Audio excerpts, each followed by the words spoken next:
નમસ્કાર વિદ્યાર્થી મિત્રો, આજે આપણે ધોરણ 11 માં ચેપ્ટર નંબર 10 માં અર્ધીકરણ વિશે આપણે ચર્ચા કરીશું.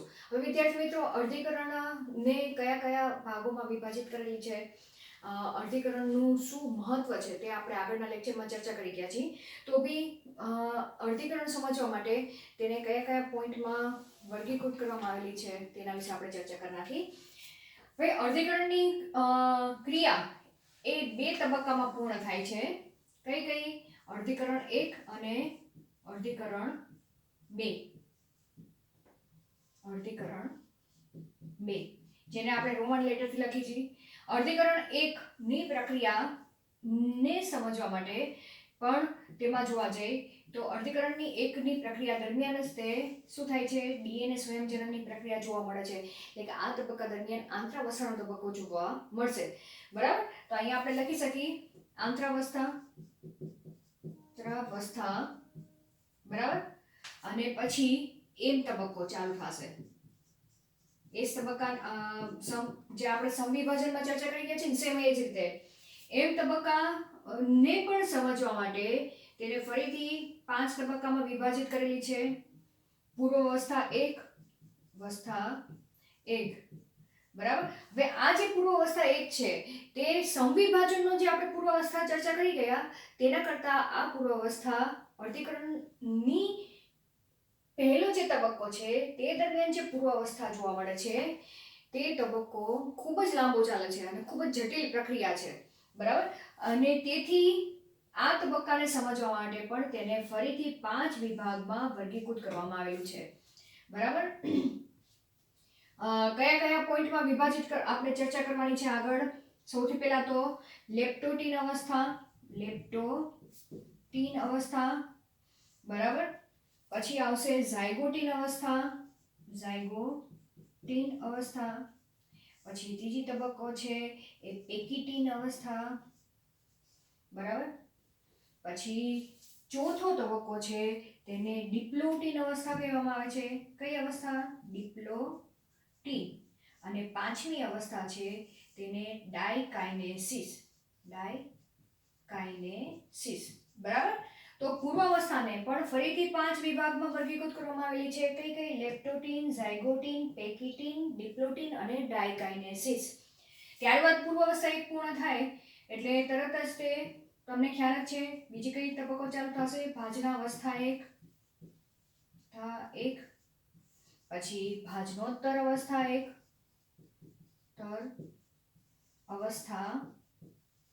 1, અને ત્યારબાદ અંત્યાવસ્થા 1. ખ્યાલ આવી ગયો? તમને જો અર્ધીકરણ સમજવા માટે તેનું આખું ટેબલ તમને ખ્યાલ હોવું જોઈએ કે અર્ધીકરણની પ્રક્રિયા દરમિયાન કયા કયા તબક્કાઓનો અભ્યાસ કરવામાં આવેલો છે. બરાબર. તો આટલી પ્રક્રિયા પૂર્ણ થાય ત્યારે જે એક કોષ છે, આ માતૃકોષ છે, બરાબર. એ માતૃકોષ 2 કોષોમાં આવી રીતના, બરાબર, જેનું કોષ કેન્દ્ર વિભાજન થઈ ગયું છે પરંતુ કોષ રસ વિભાજન હજી થયું નથી. બરાબર. 2 કોષમાં વિભાજિત થયેલું જોવા મળે છે.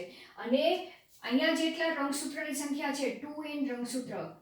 જ્યારે અર્ધીકરણ 1 તબક્કો પૂર્ણ થાય ત્યારે બંને જે બાળકોષો છે તે બાળકોષોમાં રંગસૂત્રની સંખ્યા અડધી જોવા મળે છે. બરાબર. તો અહીંયા કેટલી જોવા મળશે? n જોવા મળશે. અહીંયા પણ n જોવા મળશે. ખ્યાલ આવી ગયો? તેથી જ અર્ધીકરણ 1 નો તબક્કો એ અર્ધસૂત્રીભાજન તરીકે ઓળખવામાં આવે છે. આપણે ચર્ચા કરી ગયા છીએ.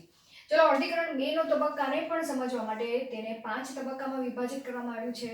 બરાબર. કયા કયા? અહીંયા તમને અર્ધીકરણ 2 નો તબક્કો જોશો ત્યાં તમને આંતરાવસ્થાનો તબક્કો નહીં જોવા મળે. બરાબર. ડાયરેક્ટ એમ તબક્કો ચાલુ થશે. તો અહીંયા એમ તબક્કો, એનો સૌથી પહેલો તબક્કો પૂર્વાવસ્થા.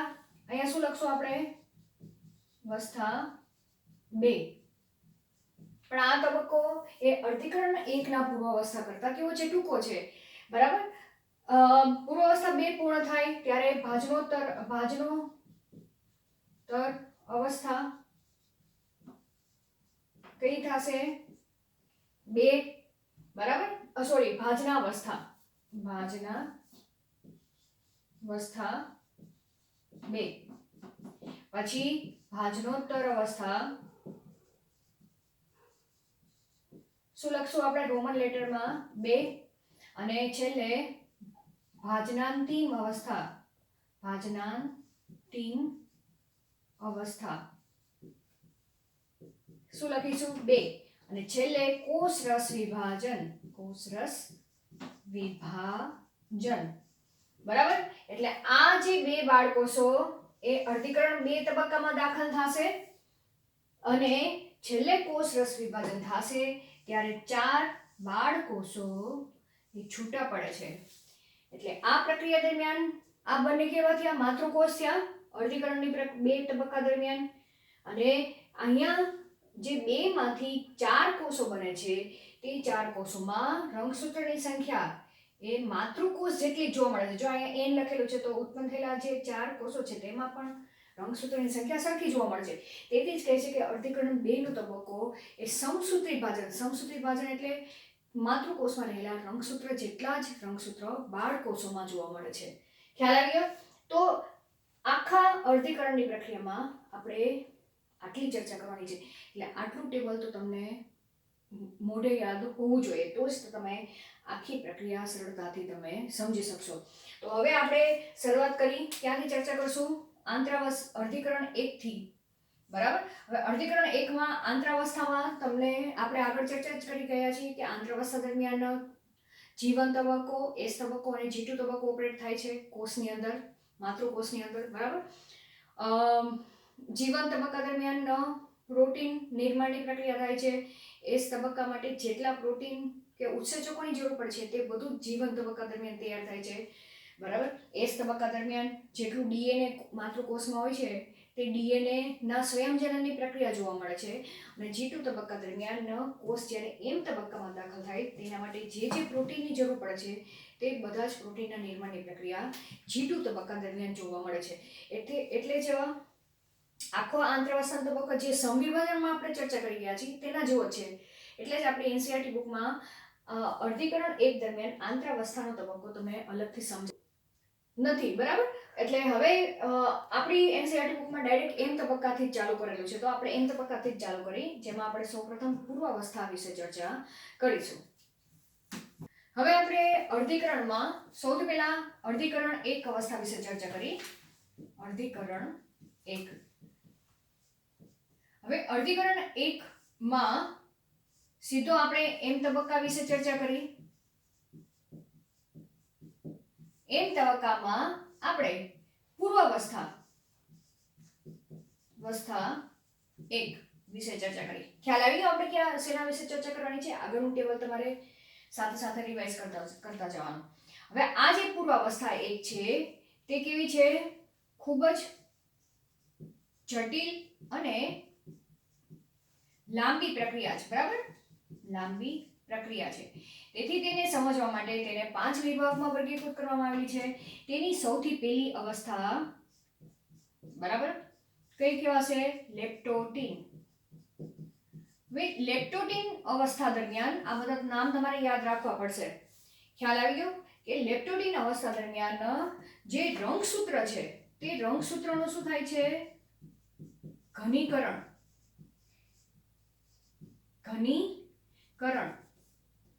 બરાબર. આ અવસ્થા દરમિયાન શું થાય છે? ચાલુ થતું જાય છે. એટલે કે ઘનીકરણની ક્રિયા એટલે શું? કે ધીમે ધીમે જે રંગસૂત્ર ઝાડ છે તે રંગસૂત્રમાં રૂપાંતર થવાની પ્રક્રિયા ધીમે ધીમે તેની ચાલુ થતી જાય છે, જે આગળના પોઈન્ટ પ્રમાણે જ છે. અને માઇક્રોસ્કોપમાં તેને સરળતાથી જોઈ શકાય છે. બરાબર. માઇક્રોસ્કોપમાં જોઈ શકાય છે. ખ્યાલ આવ્યો? લેપ્ટોટીન અવસ્થા દરમિયાન શું થાય છે કે ખાસ કરીને રંગસૂત્રનું ઘનીકરણ થાય છે અને ધીરે ધીરે આ જે રચનાઓ છે તે માઇક્રોસ્કોપમાં જોઈ શકાય છે. ચલો બીજી અવસ્થા કે ઘનીકરણ હજી ચાલુ જ છે. બરાબર. બીજી અવસ્થા એ ઝાયગોટીન અવસ્થા. બરાબર. ઝાયગોટીન અવસ્થા દરમિયાન શું થાય છે? જેમ કે આ કોષ છે, માતૃકોષ છે. માતૃકોષમાં હજી કોષ કેન્દ્ર પટલ અદ્રશ્ય નથી થયું, બરાબર? પણ તેની અંદર જે રંગસૂત્ર છે એ રંગસૂત્ર પોતાની લંબાઈને અનુસરીને, બરાબર, હજી તો દ્વિસૂત્રી છે. દ્વિસૂત્રી છે એટલે કે સેન્ટ્રોમિયર અને આ રીતના તેની રંગસૂત્રિકા, બરાબર, એ દ્વિસૂત્રી સ્વરૂપે જોવા મળે છે. તો અહીંયા આપણે લખી શકીએ કે ઝાયગોટિક અવસ્થા દરમિયાન રંગસૂત્ર એ કયા સ્વરૂપે હોય છે? દ્વિસૂત્રી સ્વરૂપે જોવા મળે છે. સૂત્રી સ્વરૂપે હોય છે. અને સમજાત રંગસૂત્રની જોડીઓ મળે છે, બરાબર, કે રંગસૂત્ર પોતાની લંબાઈને અનુસરીને શું થાય છે? એકબીજા સાથે ગોઠવાય છે. તેને શું કહે છે? સાયનેપ્સિસ કહે છે. સાયનેપ્સિસ, બરાબર. અને જે જોડી બને છે, જોડીને શું કહે છે? સમજાત રંગસૂત્રો કહે છે. તો સમજાત રંગસૂત્ર કોને કહેવાય? કે લંબાઈને અનુસરીને રંગસૂત્રની જોડીઓ તૈયાર થાય છે. જે જોડી બને છે તેને સમજાત રંગસૂત્ર કહે છે. ખ્યાલ આવી ગયો? તો આ તમારે યાદ રાખવાનું છે કે ઝાયગોટીન અવસ્થા દરમિયાન શું જોવા મળે છે? સમજાત રંગસૂત્રની જોડીઓ તૈયાર થતી જોવા મળે છે, બરાબર. અને સિનેપ્સિસ સંકુલની રચના તૈયાર થાય છે. સિનેપ્સિસ સંકુલ ની રચના તૈયાર થાય છે, બરાબર. આ યાદ રાખવાનું છે કે અહીંયા જુદા જુદા રંગસૂત્રો બધા એક જ લંબાઈના નહીં જોવા મળે, પણ અમુક રંગસૂત્ર કદમાં નાના હશે, અમુક રંગસૂત્ર મોટા હશે. તો જે સરખા કદના રંગસૂત્ર હશે તે બંને એકબીજાની નજીક આવશે અને એવી જુદી જુદી જોડીઓની રચના તૈયાર થાય છે. અને આ રીતે જે આખું સંકુલ તૈયાર થાય તેને સિનેપ્સિસ સંકુલ તરીકે ઓળખવામાં આવે છે. ચલો, 2 અવસ્થા થઈ ગઈ. ત્રીજી અવસ્થા વિશે આપણે ચર્ચા કરી, જેને શેના તરીકે ઓળખવામાં આવે છે? પેકિટીન અવસ્થા, બરાબર. પેકિટીન અવસ્થા. આ અવસ્થા દરમિયાન શું જોવા મળે છે કે જે સમજાત રંગસૂત્રની જોડીઓ છે એ સૌથી પહેલા તો અહીંયા ઝાયગોટીન અવસ્થા દરમિયાન કેવી હતી? દ્વિસૂત્રી હતી. રંગસૂત્ર કેવા હતા? દ્વિસૂત્રી સ્વરૂપે. પેકિટીન અવસ્થા દરમિયાન રંગસૂત્ર ચતુસૂત્રી સ્પષ્ટપણે એ રીતે જોઈ શકીએ છીએ. તો અહીંયા આપણે લખી શકીએ કે રંગસૂત્ર ચતુસૂત્રી સ્વરૂપે જોવા મળે. હવે ચતુસૂત્રી એટલે કેવું? તમને ખ્યાલ જ છે. તમે કેવું દોરો છો? ફોર એક્ઝામ્પલ, આ માતૃકોષ છે. હજી કોષ કેન્દ્ર વિઘટનની પ્રક્રિયા નથી થઈ, બરાબર. પૂર્વ અવસ્થા તો છે જ તે. અહીંયા રંગસૂત્રમાં સેન્ટ્રોમિયર ને આ રીતે ચતુસૂત્રી રંગસૂત્ર સ્પષ્ટપણે જોવા મળે છે. તેના સિવાય જોવા જઈએ તો આ સમજાત રંગસૂત્ર છે તે સમજાત રંગસૂત્રની જે રંગસૂત્રિકાઓ વચ્ચે સમજાત રંગસૂત્ર ની રંગસૂત્રિકા વચ્ચે શું થાય છે? સૂત્રિકા વચ્ચે રિબોઝાઇમ્સ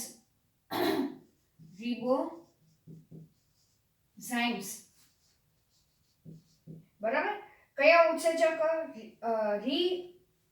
રીકોમ્બિનેસ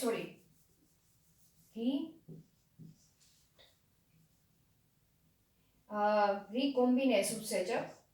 કોમ્બિનેસ આ શું છે? ઉત્સેચક છે. આ પ્રશ્ન તમને પૂછી શકે. ઉત્સેચકની મદદથી શું થાય છે? વ્યતિકરણની પ્રક્રિયા થાય છે. વ્યતિકરણની ક્રિયા થાય છે, બરાબર. એટલે કે ફોર એક્ઝામ્પલ, જો આની આકૃતિ કરવી હોય તો કઈ રીતે કરશું? મેં તમને અહીંયા સમજાત રંગસૂત્ર આકૃતિમાં દોરવા જઈએ તો આ રીતે સમજાત રંગસૂત્ર થઈ ગયા, બરાબર. હવે તેની જે રંગસૂત્રિકા વચ્ચે અહીંયા તમે જોવા જશો તો આ રીતે આ ચોકડી બની ગઈ, બરાબર. તો અહીંયા શું તમને જોવા મળે છે? વ્યતિકરણની પ્રક્રિયા જોવા મળે છે. તમે સ્પષ્ટપણે તમે જોઈ શકો છો અહીંયા, બરાબર. આ બીજું સમજાત રંગસૂત્ર છે, તેની આ રંગસૂત્રિકા અને બીજા સમજાત રંગસૂત્રની બીજી રંગસૂત્રિકા વચ્ચે વ્યતિકરણની પ્રક્રિયા જોવા મળે છે. હવે એના સિવાય આપણે ચોથો તબક્કા વિશે જોવા જઈએ તો ચોથો તબક્કો એ ડિપ્લોટિંગ તબક્કો છે, બરાબર. ડિપ્લોટિંગ તબક્કો.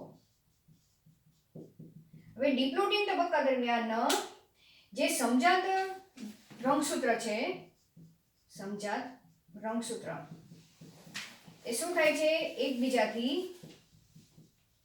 બીજાથી દૂર ખસે છે.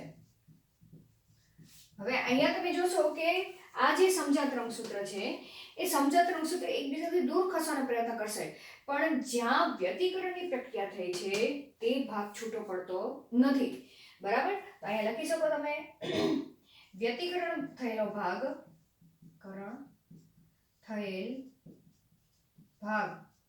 કે થયેલ સ્થાન શું થાય છે? જોડાયેલા રહે છે અને ત્યાં શું થાય છે? એક્સ આકારની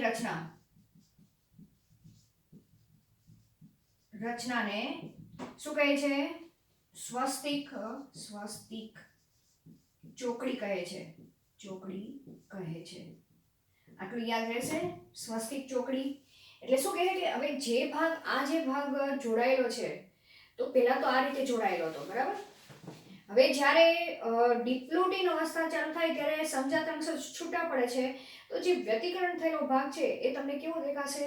સેજ ચોકડી જેવી આકારની રચના જોવા મળશે, બરાબર.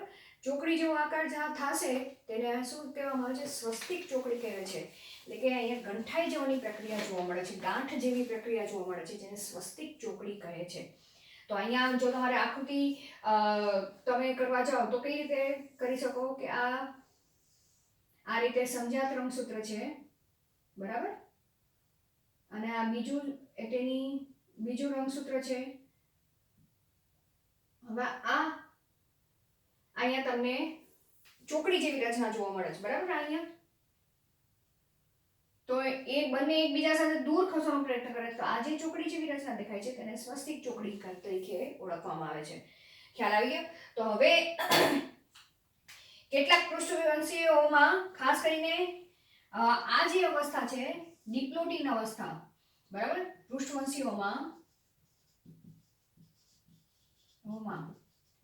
આ અવસ્થા ઘણા વર્ષો સુધી ચાલે છે, બરાબર. ચાલે છે કે ઘણા પૃષ્ઠવંશીઓમાં શું થાય કે અર્ધીકરણની પ્રક્રિયા ચાલુ થઈ જાય, પણ એ પ્રક્રિયા અહીંયા ડિપ્લોટિન અવસ્થા દરમિયાન જ અટકી જાય અને ઘણા વર્ષો સુધી એ અવસ્થા અહીંયા સ્થાયી થઈ જાય. ત્યારબાદ ફરીથી જ્યારે જન્યુ નિર્માણની પ્રક્રિયા કરવાની હોય ત્યારે એ પ્રક્રિયા અહીંયાથી ચાલુ થઈ જશે ડિપ્લોટિન અવસ્થાથી. ચલો પાંચમો તબક્કો જેને ડાયકાઇનેસિસ અવસ્થા કહે છે. ડાયકાઇનેસિસ અવસ્થા, બરાબર. હવે આ અવસ્થા દરમિયાન શું થાય છે? તો આ અવસ્થા દરમિયાન અહીંયા શું થયું? ઘનીકરણ ચાલુ થયું હતું, બરાબર. ત્યારે લિપ્ટોટિન અવસ્થા દરમિયાન જ્યારે અહીં શું થાય છે? રંગસૂત્રનું ઘનીકરણ શું થાય છે? પૂર્ણ થાય છે. એટલે કે હવે જે રંગસૂત્ર છે એ સંપૂર્ણપણે ચતુઃસૂત્રીમાં રૂપાંતર થઈ ગયેલું છે, બરાબર. એટલે કે ઘનીકરણની પ્રક્રિયા કેવી થઈ ગઈ છે? પૂર્ણ થઈ ગયેલી જોવા મળે છે. અને સમજાત રંગસૂત્ર એકબીજાથી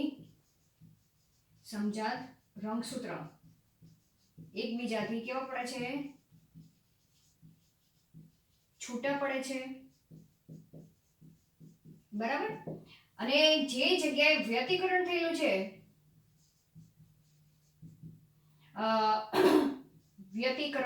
છે તે ભાગ પણ શું થાય છે, ભાગની રંગસૂત્રિકામાં શું થાય છે, અદલા બદલી થાય છે,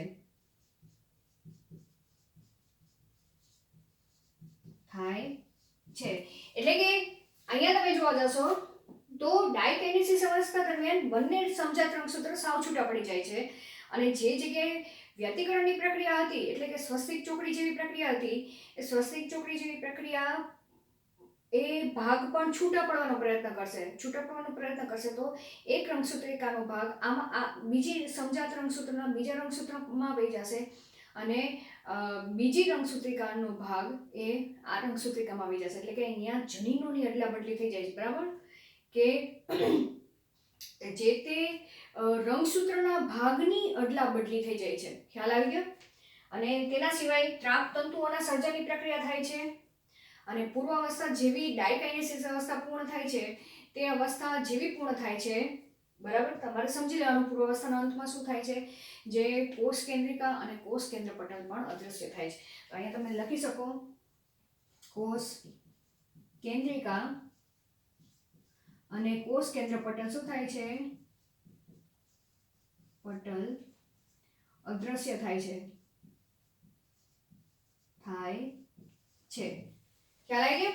અને તેના સિવાય તમે લખી શકો કે ત્રાક તંતુઓના સર્જનની પ્રક્રિયા પણ થતી જાય છે, જે આપણે પૂર્વાવસ્થામાં આગળ જે લખેલું છે સેમ એ પોઈન્ટ તમારે આમાં એડ કરી નાખવાનો કે તારા કેન્દ્રનું સ્થળાંતરની પ્રક્રિયા થાય છે, બરાબર, વિરુદ્ધ ધ્રુવ તરફ સ્થળાંતરની પ્રક્રિયા થાય છે ને તેમાંથી ત્રાક તંતુઓના સર્જનની પ્રક્રિયા થાય છે પૂર્વાવસ્થા દરમિયાન.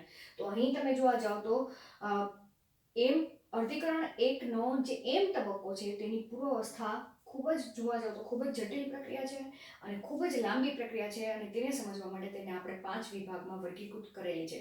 હવે બીજો તબક્કો પૂર્વાવસ્થા 1 અહીં પૂર્ણ થાય છે, બરાબર. હવે બીજો તબક્કો કયો છે, ભાજનાવસ્થા 1 ચાલુ થશે. તો ભાજનાવસ્થા 1 દરમિયાન હવે આપણે પૂર્વાવસ્થા 1 પૂર્ણ થઈ ગયા બાદ ભાજનાવસ્થા 1 ચાલુ થશે.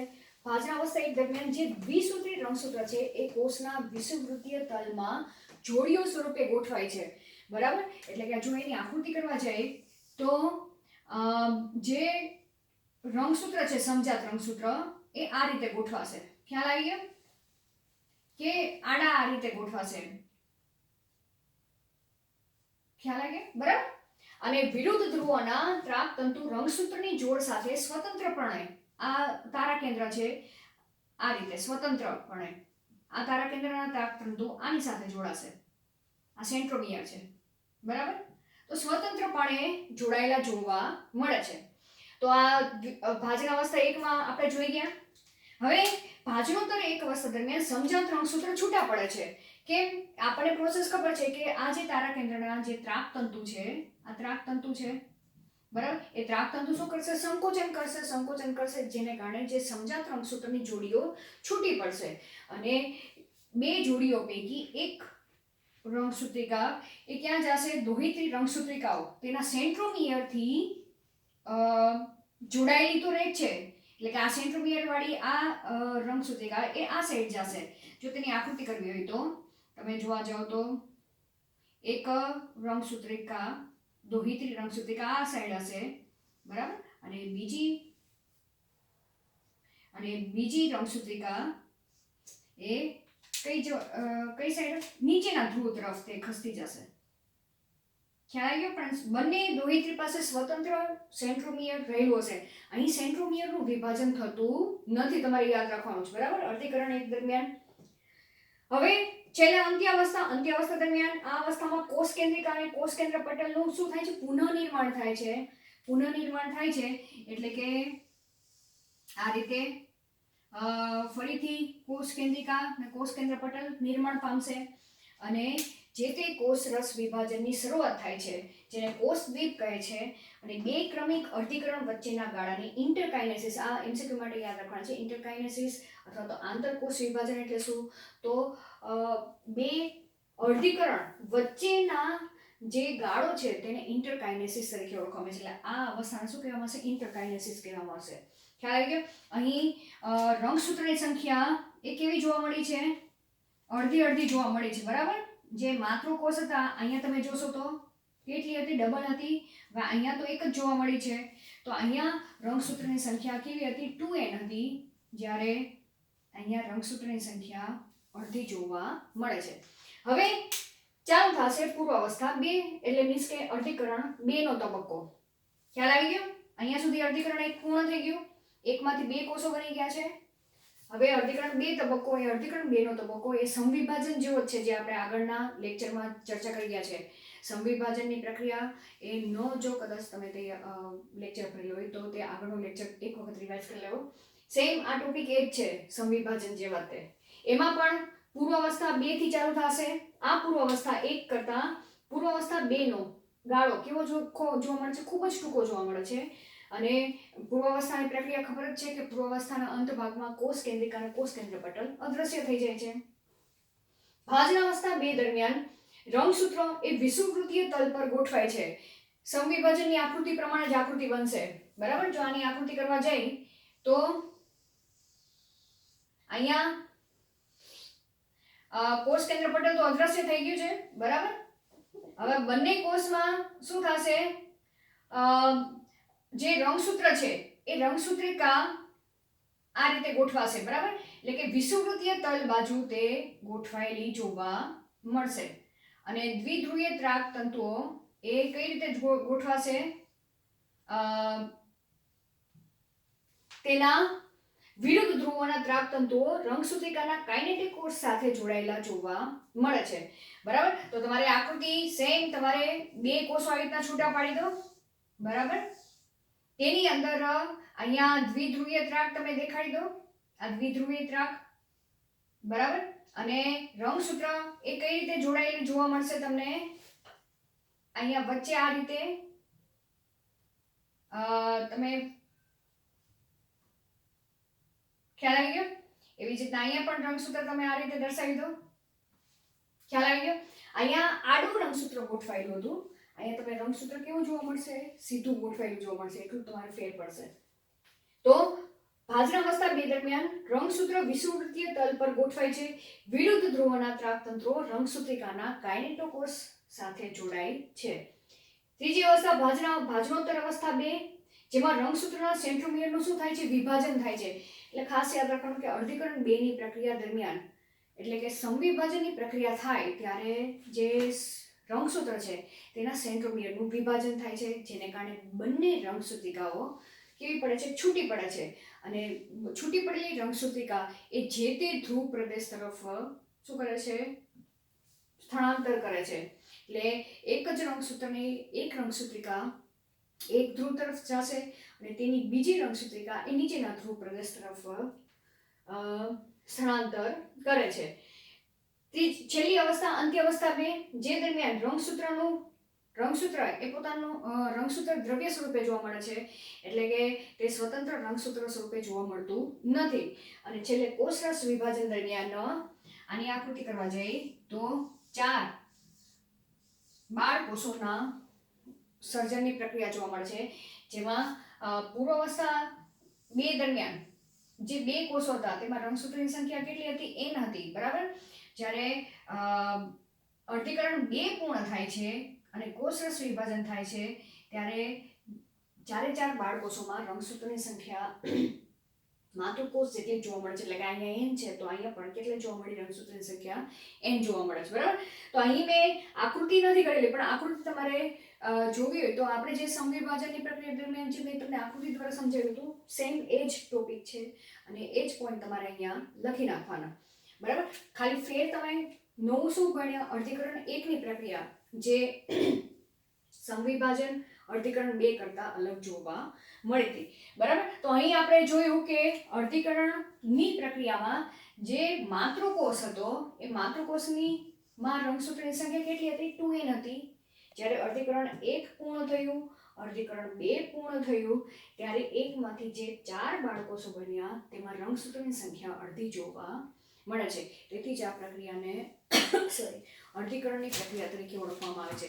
તો વિદ્યાર્થી મિત્રો, આમ જોવા જાવ તો આ પ્રક્રિયા ખૂબ જ સહેલી પણ છે અને જો વ્યવસ્થિત નહીં સમજો, તેના પોઈન્ટ વાઇઝ નહીં તૈયાર કરો તો તમને અઘરી પણ લાગશે, બરાબર. તો અહીં આપણે આ અર્ધીકરણ એટલે કે ચેપ્ટર નંબર 10 પૂર્ણ કરી છીએ, જેમાં આપણે સમવિભાજન અને અર્ધીકરણ વિશે ટોપિક ચર્ચા કરી ગયા. Thank you.